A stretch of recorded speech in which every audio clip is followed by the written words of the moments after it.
Yes, magandang hapon sa lahat ng mga taga-subaybay ng Bengador. At talaga naman ako ay natutuwa na ako'y imbitahan dito sa programang ito, sa podcast na ito, sapagkat itong mga kasama ko rito, talagang mga astig ng mga vloggers.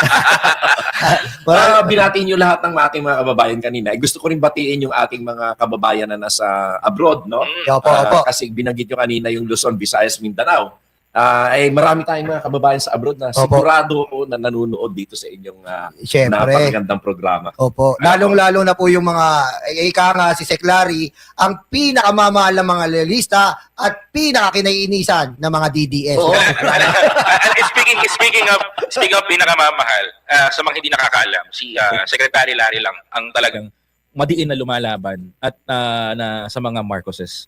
Talagang dumiin to nung panahon ng kampanya, nakita natin everything. Pero maraming salamat, Secretary Larry, kasi napagbigyan mo kami na kahit sobrang busy mo sa OPAPA. Maraming salamat, Ben. Sobrang busy sa OPAPA ng ating Secretary kasi ang dami niyang tinatrabaho ngayon. Sobra. At buti naisingit niyo po yung schedule sa amin. Siyempre, pagka kayo, natural, bibigyan ko ng oras yan. Pero kayo nabanggit mo kanina yung ako yung nakikipaglaban para sa mga Marcoses dati. Opo. Gusto kong dagdagan yan na hindi lamang noong kampanya, Opo. kundi years before pa na maisipan ni Pangulong Bongbong Marcos na tumakbo bilang presidente, ay talagang nakikipaglaban na ako doon sa kanilang pangalan upang ibangon uli ang kanilang dignidad, ang pangalan nila.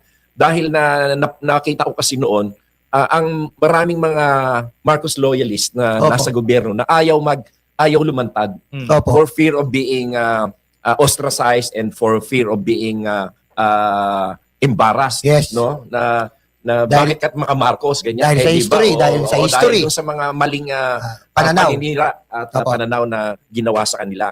So at that time na nakita ko na walang nagtatanggol sa ating minamahal na pamilyang Marcos, noong panahon na yon ay walang nagtatanggol sa kanila sa national media. Opo. So unti-unti akong lumabas na may pagkakataon ako ay talagang talagang pinupuri ko yung mga ginagawa ni the late President Ferdinand Marcos Sr. Apo Lakay. Oo, si Apo Lakay. Yung kanyang mga naging achievements, yung kanyang adikain, yung kanyang mga naging programa. And then doon nag-unti-unti na naglabasan na itong mga Marcos loyalist na meron naman pala talagang nagawa. Meron ng sumilab na apoy. Bali ako talaga yung ako yung nag-umpisa. At instrumento po. I ignited or sparked the belief of the Filipinos na mahusay talaga si Actually, Papasek, yan din President Bongbong Marcos. Sinabi rin ni President Bongbong Marcos yan. Kumbaga talagang in-honor niya rin na ikaw yung OG. Ilang beses din na nagkaroon kami ng mga events na sinasabi, hindi pa siya tumatakbong presidente noon. Sinasabi ni Pangulong Bongbong Marcos na ito si Larry, kung hindi lang Marcos ang pangalan ko, mas loyalista pa ito sa akin. At saka ina-acknowledge niya na yung mga sinasabi ko yung legacy ng matanda ay talagang aking binubuhay at binibigyang halaga. So from that time on, napuna ko na yung aking Facebook page na basta may nagsalita ako tungkol sa pagtatanggol kay Presidente Marcos Sr., talagang umaabot talaga sa milyon yung views. Kahit ako, nagko-comment ako nun eh. At saka, yung bang kakapost ko pa lang ng aking mga nasa Facebook, kakapost pa lang, maya-maya, mga nasa 80,000 na, 100,000 na, ang bilis ng traction dati. So, alam mo ba na noong 2018 lamang kami nagkakilala ni Pangulong Bongbong Marcos? Pero pa yung video nyo sa Harrison. Harrison ba yun? Nakita kayo ni PBBM nung nakita kami sa Ilocos yun. Yung nanonood sila ng sine. Ako naman, nangangampanya doon sa mall. Opo. Nung malaman niya nandun ako, lumabas siya, hindi na niya tinapos yung pelikula at sinalubong niya ako. Doon kami nagkasama sa mall na yon, doon sa Ilocos. Naalala ko yung wala pang eleksyon noon. Ang tumatakbo noon ay ako at saka si Senator Aimee. Oo. Si Pangulong Bongbong Marcos noon ay hindi pa tumatakbo ng kahit na anong posisyon. Actually, Papasik, naalala ko nga doon sa video yun. Si Ate Ay. Pepa si Ate Ay noon eh.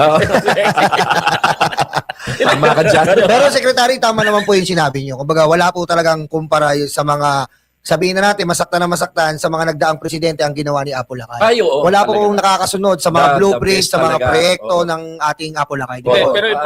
pero papasig kung wala pang nag-eye opener sa atin na Apo Lakay, malamang sa malamang kung hindi napaalis si Apo Ferdinand Edralin Marcos, malamang mas mayaman pa tayo sa Singapore. Oo, actually madalas kong sabihin yan dati na mas mayaman pa tayo at mas maunlad pa tayo sa Singapore kung hindi napaalis si Pangulong Ferdinand Marcos Sr. Pero speaking of dagdaan na yan, papasek.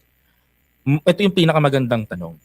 Maraming hindi nakakaalam ngayon nung position level mo bilang Oo. as OPAPA. Kami alam namin Oo. na ibabalita natin. Pero ito kasi mas mas extreme tong ginagawa natin ngayon. Kumbaga gusto natin ipaalam sa tao, papasek, ano ba yung trabaho ni OPAPA? Oo. Ang UPAPA kasi is actually, ang position ko is Secretary and Presidential Advisor for Oh. Poverty Alleviation. Kasi ang poverty alleviation yan ang isa sa mga mahalagang pangako ng ating Pangulo na bawasan ang antas ng kahirapan dito sa ating bansa.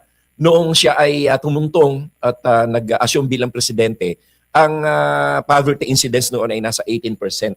No? At pagkaraan ng 2 taon na pamamahala niya ay na-reduce natin yan sa 15%. At ngayon, nung nakaraang taon na 2025 ay ang tansya namin, ang estimate namin noon ay bumaba pa ito ng mga 12%. At hindi lang agad naglabas ng datos ang PSA sapagkat nagkaroon sila ng panibago ng sistema Opo. ng survey. Ginawa na nila kasi ngayon na community-based survey ang kanilang ginawa para mas malapit sa accuracy. Opo. Kaya itong 2025 ay nakaraan ay hinihintay pa namin yung final na results ng kanilang panibagong survey doon sa kanilang panibagong pamamaraan na tinatawag nilang community-based. Pero kami, ang tansya namin yan, umabot ng 12%. Dahil makukumpirma mo ito doon sa dami ng trabaho na gawa ng administrasyon ni Pangulong BBM. Noong 2025 ay umabot tayo sa 96.2% ng employment rate, which is the highest Malaki yun. in 20 years. Yes. Sa loob ng 20 taon, Napakalaki nun. itong ginawa ni Pangulong Bongbong Marcos sa pamamahala niya, ang Torkel. dumating yung pinakamaraming antas ng trabaho. So ibig sabihin nun, papasek, maraming Pilipino from the pandemic days, nawalan ng trabaho, nakabangon ng Pilipinas kasi nagkaroon ng trabaho ng Pilipino. Oo. Alam, sigundahan ko yan, papasek, alam mo Oo. bakit? Yung automotive industry, Oo. ang report nila, almost 35% ang benta nila. So Oo. ibig sabihin, ang Pilipino may pambiling sasakyan. Yes, hindi Diba? lang yan. Actually, noong 2024 and 2025 ay nag-average ng 38,000 vehicles a month ang benta ng automotive industry. Oh. Nasa report nila yan. It's 38,000. And ang target nila actually noong 2025 ay umabot sana ito ng 40,000 units per month. Mhm. Kaya lang hindi nila nagawa dahil kulang sila sa production. Oo. Hindi na nila kaya. Hindi na kaya Kaya ibigay. yun ang Oo. reason kung bakit na pag bibili ka ng kotse, Oo. nasa waiting list ka pa. Oo. Hindi na pwede yung pagpunta mo ng Makukuha mo agad sa Pero kasa. bibili mo kahit may cash ka, Oo. hindi mo makukuha agad. Makukuha. Maghihintay ka ng mga 2 linggo o kaya 1 Nasa buwan. waiting Kung list ka. iba, 3 buwan pa naghihintay para lang makuha yung Oo. sasakyan. Oo. Pero At papasek, ang kagandahan dyan na ako dyan sa 38,000 vehicles na yan, na average yan noong 2024 and 2025, ang 28,000 dyan ay commercial vehicles. Oo. 10,000 lang ang private cars. Oo. Ang ibig sabihin nito ay kung 28,000 ang commercial vehicles na nabibenta kada buwan, ibig sabihin mataas ang antas ng trade in commerce. Yes. Kasi bakit kailangan natin ng Commercial napakaraming commercial Mga cars? ginagamit sa mga corporates. Yan, yung Mga delivery private trucks, cars. delivery vans, mga mga Oo. companies. kaya yung ginagamit sa negosyo. Yes, sa Ibig negosyo sabihin, po. buhay na buhay ang negosyo. And that explains why napakataas ng employment rate, Yes. 96.2%. Oo. Kasi Na yan, nag-boom din ang kaunahan niya sa loob ng 20 taon. nag-boom din yung mga tourist ban natin ngayon. Oo. At nagkaroon lamang ng konting pagbaba yung employment rate ng 95% nitong last quarter of 2025. Kasi noong after na i-expose ni Presidente Bongbong Marcos yung control. yung flood control scams, ay nirendahan ng gobyerno yung government spending ng from 100% naging 42%. Ang more than half of the budget for infrastructure ay talagang tinapyas ni Pangulong Bongbong Marcos. So nagresulta yon ng less government spending sa mga infrastructure. Yung labor naman, ang oo, naapektuhan. natamaan naman yung labor. Yung mga laborers para sa mga construction ay medyo nawala ng trabaho. Natapyasan. Pero natapyasan. Kaya nga ang yung last quarter ng 2025 ay umabot lamang sa 95% ang employment rate. Pero still kahit bumaba yun ng 95%, still it is the highest in 20 years span. Yes. Pinakamataas pa rin yun. Tama. Pero Oo. papaseka, Pero babawi naman yan dahil itong Oo. bago nating budget ng 2026, ay napakalaki rin naman ng government spending na gagawin. Yes. Ito, hindi na ito re-rendahan ni Pangulong Bongbong Oo. Marcos kasi Nakalatag totoo na na to eh. Nakalatag na po. Oo, hindi na, Napirmahan na. Wala, di at saka hindi na mangyayari yung mga flood control Anomalya. scams o yung mga anomalya, hindi na mangyayari yun. Oo. Pero Kaya tuloy-tuloy na yan Papasek, ngayon. maliban lang dun sa usapang anomalya. Sa totoo lang. Pag-usapan natin. Pero papasek, meron kasi nagbalita lang sa akin. Nakabalita lang. Totoo ba tong project ng OPAPA na pagbibigay ng solar sa mga eskwelahan? Oo. Ang isa kasi, ang adhikain kasi natin ay maiangat ang kabuhayan ng mga Pilipino. At para maiangat mo yan, mabawasan mo yung poverty incidence, ay kailangan bigyan mo ng trabaho. Correct, no? Lahat naman ng ahensya ng gobyerno ngayon sa pamamahala ni Pangulong Bongbong Marcos ay talagang gumagawa ng paraan ng kumikilos upang maiangat ang buhay ng ating mga kapwa Pilipino. At sa katunayan ay malaki ang pagbabago ng TESDA, no? Malaki ang kanilang pagbabago in terms of upskilling and in terms of new courses that they offer, courses that will really adapt to the situation kung ano yung mga labor needs natin. So, ang nangyari niyan ay nasa isip ko lang na hindi ko naman pwedeng i-duplicate kung ano yung ginagawa ng DSWD. Opo. Dahil napakahusay naman ng implementation ng ating social protection programs under the management and leadership of Secretary Rex Gatchalian. Napakahusay na tao niyan at napakabait. Talagang seryoso yan pagdating sa trabaho niya. Ngayon, kaya naisipan ko kung paano ba ako makakatulong na makapag-generate ng jobs and to improve the economy. Opo. Nakita ko na ang naging problema ng Pilipinas ay ang isa sa mga matinding problema natin yung kakulangan ng kuryente. Kuryente. Oo. So, naisip ko na napakahirap din naman yung punto na ikaw ay magtatayo ng mga 15 megawatts, 20 megawatts na mga planta dahil na napakalaki ng requirement yan in terms of investments and in terms also of compliance to the rules and regulations and to whatever requirements. So, naisip ko, gagawin ko yung micro approach, no? Na Yung ko lang narinig na. maliliit, pero pag pinagsama mo, malaki rin. Malaki ang epekto. Oo. At not only that, ikakalat ko ngayon yung approach diyan na yung mga community-based na mga kagaya ng mga electric cooperatives, mga ganyan, kung maikalat ko sa mga probinsya itong proyekto ng pagsosolarize ng mga hospital at saka ng mga eskwelahan, eh madadagdagan yung base load ng kanilang kuryente. Tama. Pero So, papaseka, it it's will result challenge also yan. to economic development in the improvement of opportunities for our countrymen, especially those in the countryside, na magkaroon ng economic activities. Pero napakalaking challenge ito sa papasek. Oo, Kasi imagine mo, yung target mo is the province, magkaroon ng solarization. although meron na rin kaming mga dito kagaya dito sa DOH hospitals na dito sa NCR, meron kaming pilot 3 hospitals na doon namin muna ilalagay dahil napakalaki ng requirement nila. Pero And yan, ikakalat na namin yan sa buong pati sa mga probinsya. Nakatarget na kami kung alin-alin ng mga uunahin. pero Yusek, napakaganda mong programa niyan, Solar. Bukod po sa Solar, Yusek, ano po ba? No, wait lang. Ang Correction, secretary. secretary pala, sorry. Secretary, sorry kasi ako kaya. Secretary Larry, bukod po sa Solar po, ano po ba po ang ibang mga programa na pinagtutuunan ng ating departamento? Nag-focus din kami dito sa yung tinatawag nating BBM, yung Batang Busog Malusog Oh, na program. Kwento wala ako na magganito papaseka. Ilang beses ka na nakasama dyan. Kasi, nagli-lead kami ng mga program na kung pwedeng hikayatin natin yung ating mga kababayan na nakakaangat at yung may kakayanan naman na gayahin yung aming proyekto na yung programa na magbigay ng pagkain na Nutriban. kagaya ng Hindi, pero in fairness, mga gatas papasek sa ating mga kabataan. si papasek, sa mga hindi nakakaalam, siya yung kumbaga, di ba yung inaasahan natin yung Nutriban? Oo. Yung Nutriban, ginawa ni papasek, Yung ang galing nito, hindi umasa sa government. Mm. Yung pondo. yan. Hindi po funded ng government yung Nutriban na pinamimigay ni Papa Sec. Galing yan doon sa isang malaking company. Sabihin natin SM Foundation. Oh, SM. Si SM Foundation nag-donate na ngayon. Pakaraming gatas. Kumbaga, gatas. to Humingi sustain kami sa kanila. mga bata. At saka ang hinihingi namin sa kanila ay yung mga mismong mga pagkain na. O kaya gatas. Hindi kami kumukuha ng pera. Yun ang maganda doon Secretary. Ito may Kasi, chika. kasi gusto namin Emphasize. magbigay ng halimbawa na pwede naman kayong Pwede. tumulong Oo. kahit hindi pera ibigay nyo. Pagkain. Pwede naman kayong tumulong. Ganun din yung Alam mo iba. pag nakikita si Papa Sec ng mga Marami bata nang sa school. gumaya ngayon. Maraming gumaya. May mga organizations na ina-adapt yung aking programa. Na sabi nga nila, hindi naman ito nagre-require ng milyon-milyon o daang milyon na pondo eh. Kung ano lang kaya nila. At hindi naman namin sinasabing buong Pilipinas nila implement. Halimbawa, sa isang lugar, meron 2 school dyan na kaya nilang bigyan. O di yun.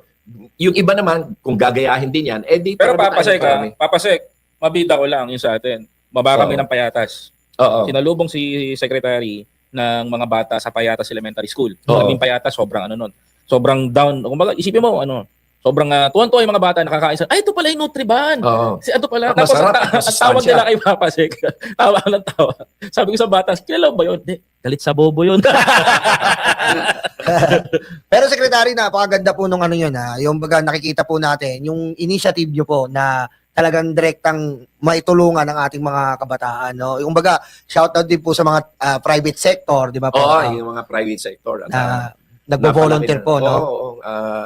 Gusto kong muling pasalamatan ang SM Foundation Oo. at ang San Miguel din. At yung kanilang willingness na tumulong ay palaging nandyan. Yun, no? Salamatan natin. Marami ding mga individuals, mga Opo. private individuals na tumulong na kahit sabi nila kahit hindi nabanggitin yung pangalan. At may mga organisasyon din na Opo. on their own, ginagawa na ito. Oo. Kasi ang sabi ko sa kanila, kung gusto nyo gawin yun, kahit hindi na kayo magsabi sa akin, Oo. do it on your own. Yun po yung kailangan natin. Actually, kasi, yun ang idea. Mm-mm. O yun ang concept na nais kong iparating na Oo. pwede kayong tumulong on your own, gawin nyo na lang.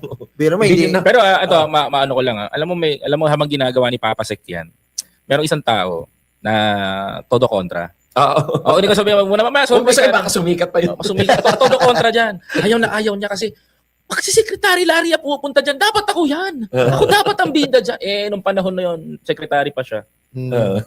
Todo bida eh. Okay naman, kinarma. Nagkaroon ng Mary Grace Piatos. Ay, nako, delikado yan, ha? Ang kaibahan pa nga doon, merong sariling budget ang DepEd para sa ganun. Opo. Pero hindi nila nagamit. Napanis lang. Napanis pa. Napanis lang, ano ilang ba naman bilyon po.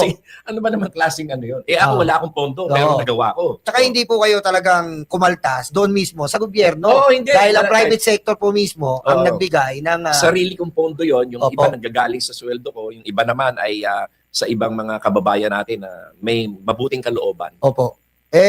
Secretary, ang ano po natin dito is, ano po ba ang ngayon pong buong taon, Secretary, ano po ba ang isa sa pinaplano nyo na hindi nyo pa po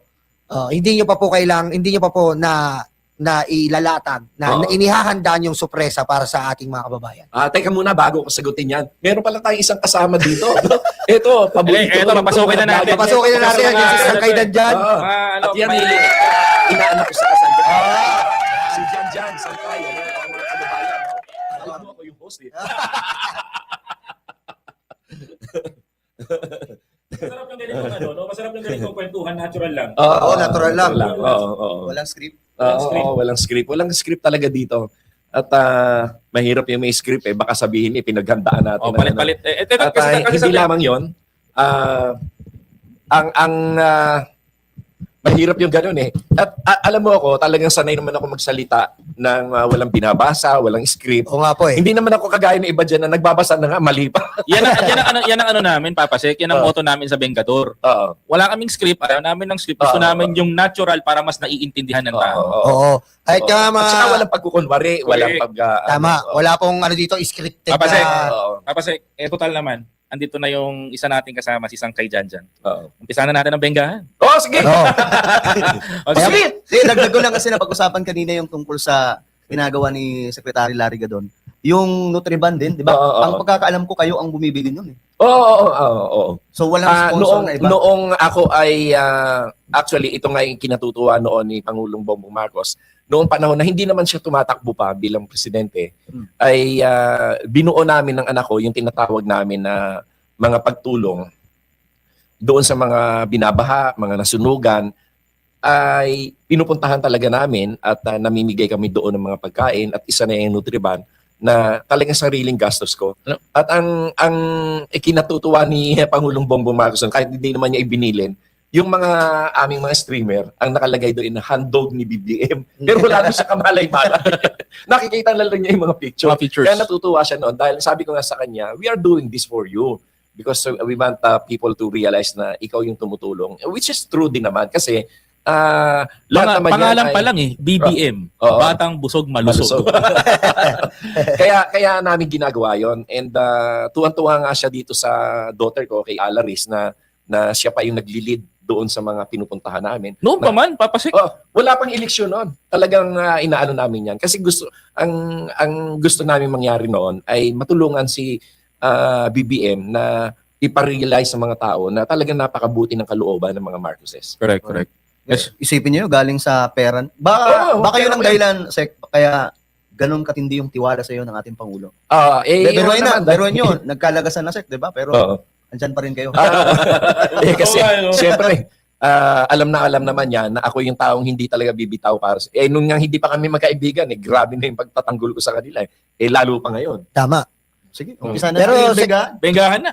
Secretary, ang ano natin is, ito naman po tungkol po dito sa kaninang umaga. Si Secretary Recto po ay inirereklamo po ng mga doktor at mga abogado dahil nga daw po dito sa PhilHealth funds na alam naman po natin na napag-decision na po ito ng Supreme Court. May masasabi po ba kayo tungkol doon? Siguro itong mga naghahain ng reklamo na ito hindi marunong magbasa or they are so ignorant and they are unaware that there is already a Supreme Court ruling which says that Secretary Ralph Recto or the Executive Secretary now is not at fault for ordering the transfer of the PhilHealth funds to the National Government Treasury. Kasi nga merong batas na yung GAA 2024 Yun. nag-uutos na ilipat yung pondo na yon. Yes. At hindi ko rin naman masisi yung mga congressman at yung mga senador na aprubahan yung paglipat nun. Kasi nga yung pondo na yun, hindi naman nagagamit. Yun. Hindi nagagamit. And do you know that ang PhilHealth funds pa lang, yung lahat ng mga benepisyo ng PhilHealth, Sobra-sobra na. ay sobra-sobra. In fact, in 2024, ay nagkaroon ng collection ang PhilHealth ng 175 billion. Billion pesos. Oo. And then, ang nagamit doon ay 155 billion lamang. So, meron pa natirang 20 billion. So, every year, palagi may sobra. Despite the fact na, lalo pa itong panahon ni Pangulong Bongbong Marcos, despite the fact na itinaas ang mga benepisyo sa PhilHealth. Correct. Napakarami ng magandang ginawa sa PhilHealth ni Pangulong Bongbong Marcos. Marami tayong changes, papasik. Una-una, ito yung breast cancer. Because there is a study that among Asians, ang Filipinos ang pinakamataas ang incidence ng breast cancer. So napag-aralan yon na marami talaga ang cases ng breast cancer dito sa atin compared sa lahat ng Asian countries. So napag-alaman ni Pangulong Bongbong Marcos na 100,000 lang ang benefits na nakukuha sa PhilHealth. Yung 100,000, kulang na kulang yun kung halimbawa may surgery, Yes. may mga gamot, may follow-up, may laboratory, everything, chemo or everything. So ang ginawa ni Pangulong Bongbong Marcos siya, pinaaralan niya uli. And ang recommendation actually dyan noon ng mga experts o medical experts ay bigyan ng 1.1 million na benefits to cover everything. Each case. Each patient. Hindi alam ng tao yan. Tumutol si Pangulong Bongbong Marcos. At ang sinabi niya, bakit 1.1 lang? Kung kasya naman pala ang pera, gawin na nating 1.4 million. Kita mo, hindi alam ng Kita mo, tao hindi yan. alam ng Papasik. tao. From 100,000 to 1.4 million. So ngayon, yung ating mga kababayan na kababaihan na merong Breast cancer. cancer ay wala na halos ginagastos. Oo. Alam mo, papasik, sa totoo lang, marami may enlighten sa'yo sa sinasabi mo. Kasi many Filipino people ngayon, lalo na yung may mga sakit na breast cancer, hindi alam yung nagagawa ng government natin. Oo. Na meron palang 1.4 million na For every patient. Every patient. Ito pa, ang isa pang kagandahan dyan. Napag-alaman din na napakalaki ng ating utilization ng yung nakakasakit ng mga sa atay. Sa atay. Liver cirrhosis. Liver. At yung Yung Kidney. kidney. Opo. Oo. Dialysis. Yung dialysis, dati ang binibigay niya nung nakarang administrasyon Opo. ay 2,000 pesos lamang per session. Mm. So sa 2,000 na yan, magka-cash out pa ang pasyente. Kasi kulang na yan eh. Pambili ng gamot. Tama. Yung bayad sa pasilidad. Oo. Kasi yung facilities, babayaran mo rin. Dialysis pagda-dialysis. Yung mga makinarya, Makinarya. At saka yung doktor, Opo. na yung attending physician, yung mga nurses. So lahat yan, yung 2,000 kulang. Mm. So ang nangyayari niyan, pagkatapos ng session, may karagdagang gastos yung pasyente. At limited lang noon sa 58 sessions a year. A year. Oo. Totoo yan. 58 Totoo yan. sessions. Nung napag-aralan niya ni Pangulong Bongbong Marcos, sabi niya, kulang na kulang naman yung 2,000. Ang ginawa niya, times 3 niya, ginawa niyang 6,500. Kita mo yun? Laki ng Hindi ginawa alam ko ng- lang At na hindi lang yun. Yung 58 sessions a year, ginawa niyang 156. dinoble. This is the biggest question. Gaano ba kadalas yung talagang yung mga advanced cases na nagbo-more than 150 ang kanilang sessions a year. Mm. So sabi niya, di gawin na natin 156 sessions a year yan at 6,500 pesos. Pero times 3, more than times 3, and then times 2 yung Papasek. oo. Here's the biggest question. Binabato nila ngayon si ES and si former Finance Secretary Ralph Recto. Ang palabas nila sa taong bayan, pera ng taong bayan yan. Oo. Dapat sa taong bayan, ibalik yung 60 billion pesos na yan sa PhilHealth. Kasi kaya yung benepisyo na yun para daw sa kanila. Ngayon, ang tanong ko, Papasek, yan ang pamukha nila, yan ang pang-brainwash ng mga ng mga mangmang na nagsasalita lang. Oo. Hindi, seryoso. Na nangigigilaw kasi hindi nila alam eh. Oo, hindi nila alam. Nakakapikon. Marami sana magiging benepisyo ng 60 billion na yan.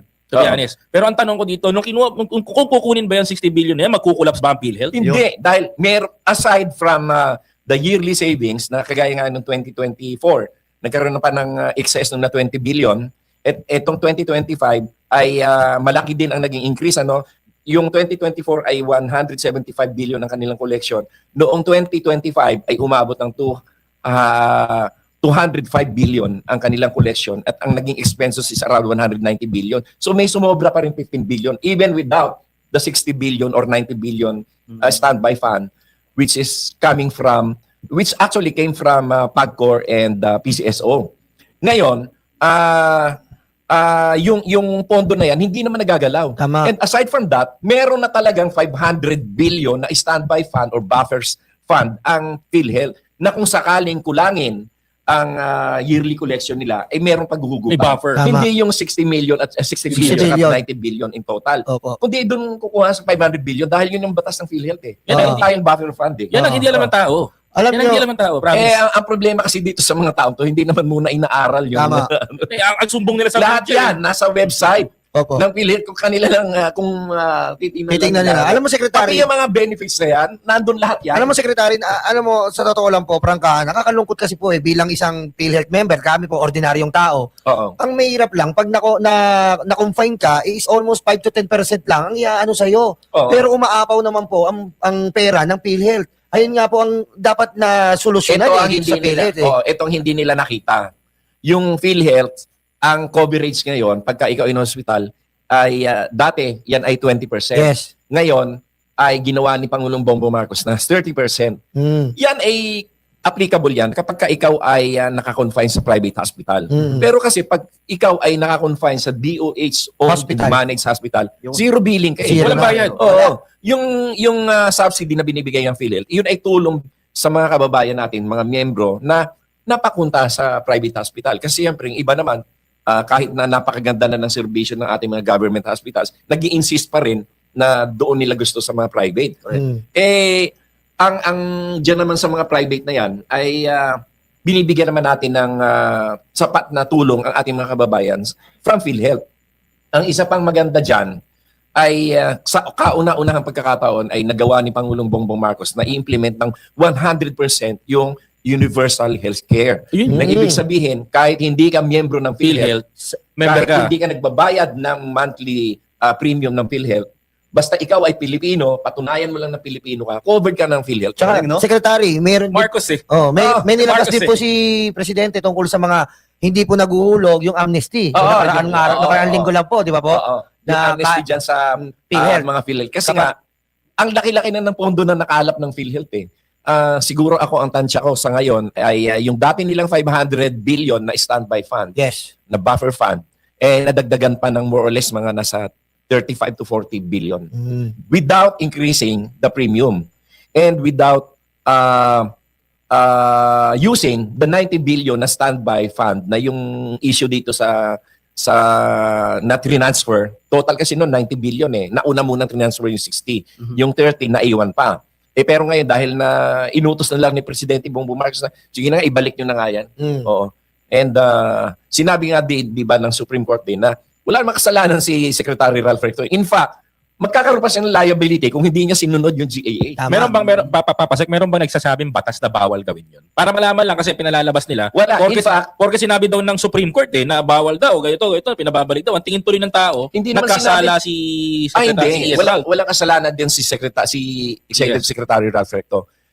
Sapagkat yung paglipat ng pondo na yun ay nakasaad sa GAA, sa General Appropriations Act. Sinasabi doon na yung standby fund na nanggaling sa PCSO at sa PAGCOR dahil hindi naman ginagamit ay ilipat na lamang sa general fund upang ito ay magamit doon sa mga proyekto na hindi natapos. Kasi maraming mga proyekto noon under the Duterte administration na iniwan nila Correct. Saan ka hahanap ng pondo? May pondo na yung dati, kaya lang naubos nawala, naging ghost. Naging ghost. Naging ghost na bulsa.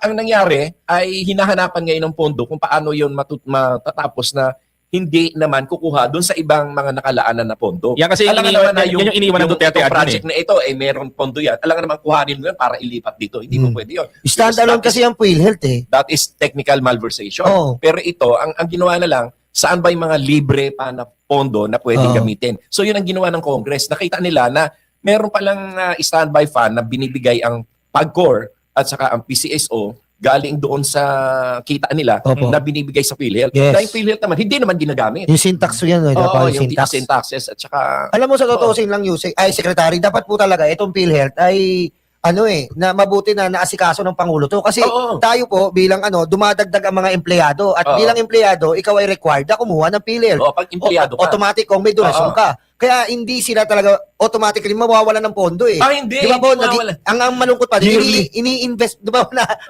ini-invest pa nila na which is, di ba po, hindi naman po normal yung ganon.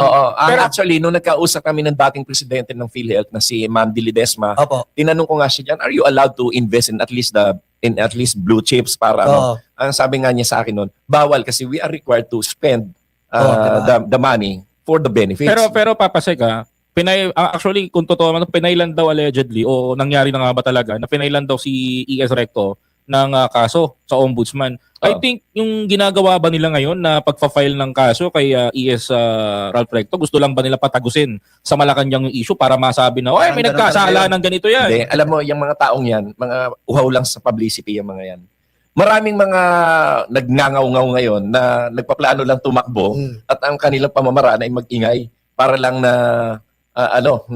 para mag-ingay, para lang na lumutang yung kanilang pangalan at pagdating sa eleksyon ay maalala ng mga tao yung pangalan nila. Pang-party list. Yung mga pang-party list. Secretary. Nabanggit ko, itong si Attorney Rowena Guanzon. Kagaya niyan. Kung ano-ano mga sinasabi tungkol kay Presidente. Actually, kaibigan ko dati yan Ang dami nga na yung mga exchanges ng chat yan actually, sa dami ng mga sinasabi niyang puro mga walang katotohanan ganyan. Nakakatulong pa siya kay Presidente. Alam mo kung bakit? Publicity. Kasi hindi lang yun Dahil kung palagi na lang kasinungalingan, puro kamalian yung sinasabi mo at wala namang katotohanan, ang nagiging tendency ng tao is disregard. So ang nangyayari ngayon, mas kumikilig yung mga tao ngayon kay Presidente. Teka, mali naman yung sinasabi mo. Teka, walang basehan yung sinasabi mo. Wala namang katotohanan yung sinasabi mo. So you are actually helping the person na magkaroon ng positive image. So, si Attorney Rowena Guanzon actually is helping President Bongbong Marcos. Actually, may kilala rin kasi lalo lang nagagalit yung mga tao. May kilala rin akong ganyan. Actually, kapangalan niya. Kaso nga lang kilala kong banat din ng banat kay Presidente. Ang pangalan nun, Buangson. Hindi na. Buangson naman yung kilala ko. Iba naman yung kilala mo. Kilala ko yun kasi. Kaso nga, hindi nga niya tanggap na DDS siya, di ba? Bakit ganun ba, Secretary? Bakit kasi lahat sila tinatawag siyang DDS? Hindi ako DDS. Paano? Tinadyakan siya palabas ng pintuan sa kakamping. Secretary, itong mga allegation na to, katulad yan, pinailan nila si ES Recto para talagang madikit sa ating Pangulong Bongbong Marcos at para itong pagdikit ng issue na naman, mga panibagong mga issue, ay ilalakip daw nila, gaya nga nung sinabi nung dating kasama ni Mel Chanco, yung mabawang hininga, yung maitim na mabawang hininga na 1/4 na lang ang baga, si Jay Sonsa. Ang sabi niya, ready na raw po sila sa impeachment ng Pangulong Bongbong Marcos. Ready sila eh. Ano ba grounds? Wala naman. Nag-iingay lang yung mga yan, pero actually wala eh. Noon pa naman nila sinasabi. Papasig ang Ito na tandaan nila. Ito tandaan nila. Wala nang naging pamilya o tao na binugbog ng kung ano-anong kasinungalingan at paninira kundi sila BBM at yung kanyang pamilya. Sa loob ng 36 years, wala na silang ginawa kundi apakan, murahin, tadyakan, siraan, kung ano-ano. May epekto ba? Wala. Parang normal na sa In kanila. fact, si Pangulong BBM ang nakatanggap ng for the first time nagkaroon tayo ng majority elected president. 31.5 million. Yan. Pilipino. Majority elected despite na ang dami nilang tumakbo. Pero ano pa rin. Walang naging epekto yan. Kaya alam mo yan ang reason kung ba't hindi na lang pinagpapapansin ni Pangulong Bongbong Marcos yung mga ano na yan. Paano mo papansinin, Papasik? Ang ikakaso nila ay PBBM, kung di ba naman mga bobot tanga talaga yung mga yan. Betrayal of public trust. ikaw na nagsiwalat ng katiwalian, ikaw ay mapa-impeach. Ang tawag ko doon ang magsasalita, tutok mo sa akin, kuya. Bobo! Ay, sapa. Kaya, tutok mo sa akin. Ano tawag sa mga taong ganyan nagsasalita na ikaw na ang nagsabi sa mga kurap, binulabog mo na yung katiwalian sa Pilipinas. Ikaw ba papa-impeach? Ano tawag ko sa mga yon? Bobo!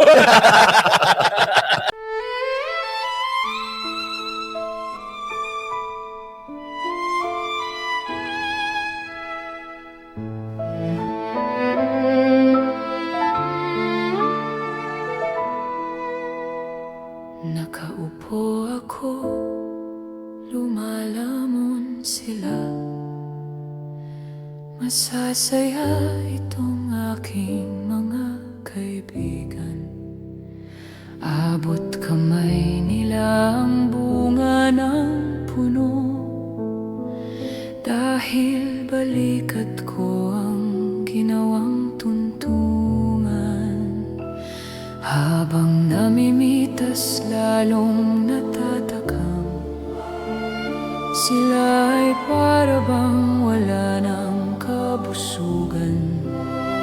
Kahit alam nilang mayroong mga langgan, at ang aking paa ang siyang inuupakan.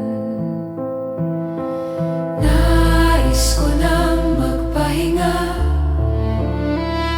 marami na akong nagawa at natulungan.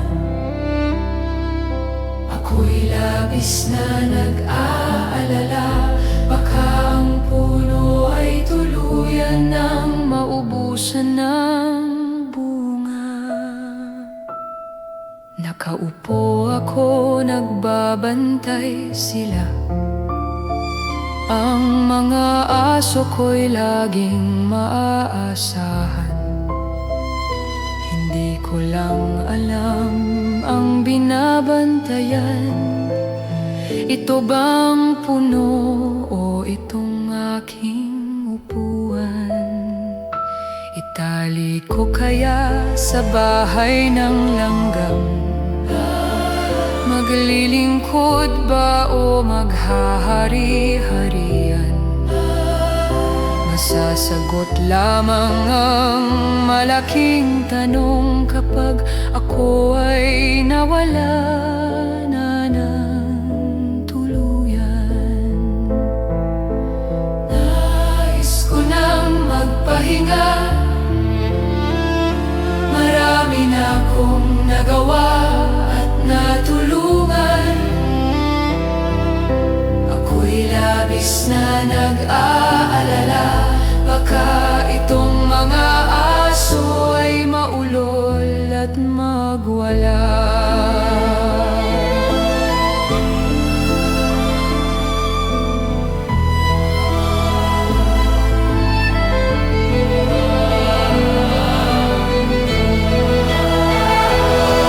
Daming naupo, walang solusyon. Daming nangako, naging aking ilusyon. Ikaw ang sagot sa aming tamong. Ikaw ang boses sa aming bulong.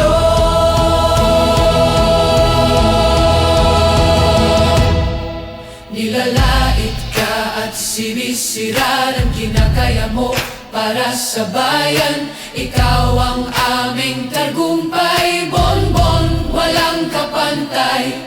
Nilalait ka at sinisira ng kinakaya mo para sa bayan. Ikaw ang aming tagumpay, bonbon, walang kapantay. Ang mga sugat, ikaw ang lumunas.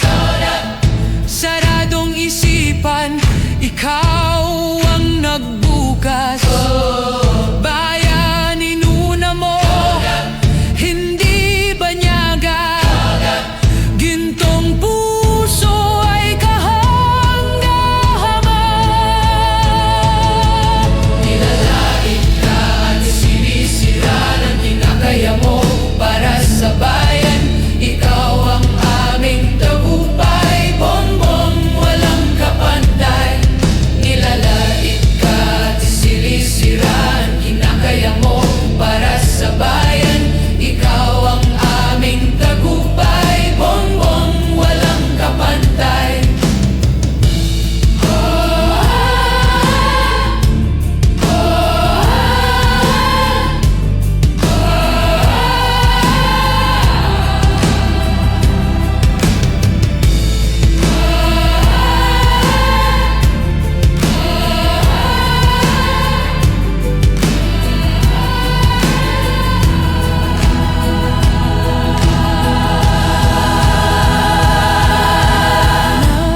Nais ko nang magpahinga. Marami na kong nagawa at natulungan. Ako'y labis na nag-aalala. Baka itong mga aso ay maulol at magwala.